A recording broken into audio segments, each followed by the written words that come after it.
సంఘం వాయిస్కి స్వాగతం. దేశవ్యాప్తంగా ఇప్పటి వరకు 2 ఫేజ్ ఎలక్షన్స్ కంప్లీట్ అయిపోయినాయి. థర్డ్ ఫేజ్ మే 7th జరుగుతున్నది. అయితే ఈ 2 ఫేజ్ ఎలక్షన్స్లో ఒక ఇండియా కూటమి అనేది ఒక నెగిటివ్ క్యాంపెయిన్ చేస్తుంది. అదేంటంటే బీజేపీకి పెద్దగా సీట్లు రావు, ఓట్లు కూడా పడలేదు, ఓటింగ్ కూడా జరగలేదు అనేసి. యాక్చువల్గా ఫస్ట్ 2 ఫేజ్లో ఎక్కడ జరిగినాయి? తమిళనాడు, కేరళ ఇలాంటి రాష్ట్రాల్లో ఎన్నికలు జరిగినాయి. సో ఈ ఫస్ట్ ఫేజ్లో 102, సెకండ్ ఫేజ్లో 89 ఎలక్షన్ జరిగినాయి. సో ఓవరాల్గా 191. సో ఇక్కడ ఫస్ట్ ఫేజ్లో తమిళనాడు 39 లోక్సభ స్థానాలు ఉన్నాయి. అక్కడ ఎక్కడ కూడా బీజేపీ ప్రెజెన్స్ లేదు ఇంతవరకు కూడా. సో ఈసారి అక్కడ బీజేపీ అన్నమాలయ నేతృత్వంలో గట్టి ఫైట్ ఇస్తున్నాయి. సో ఆల్మోస్ట్ బీజేపీ కూటమి కొన్ని పార్టీలతో కలిసి పొత్తు పెట్టుకుని ఈసారి కూడా ఒక 6-7 సీట్స్ ఈసారి గెలవడానికి అవకాశం ఉంది. బట్ ఇంతవరకు ఎప్పుడు కూడా బీజేపీ గెలవలేదు. సో అక్కడ ఒక 39 సీట్స్ అక్కడే పోతున్నాయి.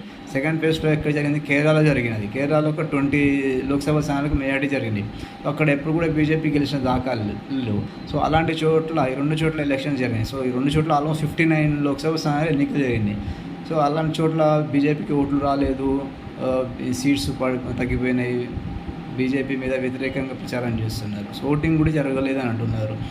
ఓటింగ్ జరగకపోవడానికి ప్రధాన కారణం ప్రభుత్వ వ్యతిరేకత ఉంటే పబ్లిక్ స్వచ్ఛందంగా బయటకు వచ్చి పెద్ద ఎత్తున ఓటింగ్ చేస్తారు, ఇది ప్రభుత్వ వ్యతిరేకంగా.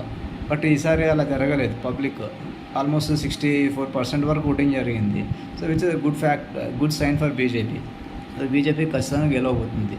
సో బీజేపీ ఖచ్చితంగా 110 నుంచి 120 స్థానాలలో గెలవబోతుంది అవుట్ ఆఫ్ 190. మిగతా 70 సీట్స్ చూసుకుంటే మీకు ఆల్మోస్ట్ తమిళనాడు, కేరళనే 59 సీట్లు అక్కడే కనిపిస్తున్నాయి. ఒక 5-6 ఈసారి బీజేపీ గెలిచిన ఒక 50 స్థానాలు అయితే బీజేపీ గెలవలేదు. సో అలాంటి చోటు పట్టుకొని మీరు బీజేపీకి లేదు ఈసారి ఫస్ట్ 2 ఫేజెస్లో బీజేపీ గెలవలేదు అని చెప్పడం అనేది కరెక్ట్ కాదు. సో బీజేపీ ఒక మంచి అవుట్పుట్తో వస్తుంది. ఆల్మోస్ట్ 110 సీట్స్ గెలవబోతుంది ఫస్ట్ 2 ఫేజ్లో. సో ఓవరాల్గా బీజేపీ వాళ్ళ టార్గెట్ 375 అన్నారు. బట్ అది కొద్దిగా కష్టం.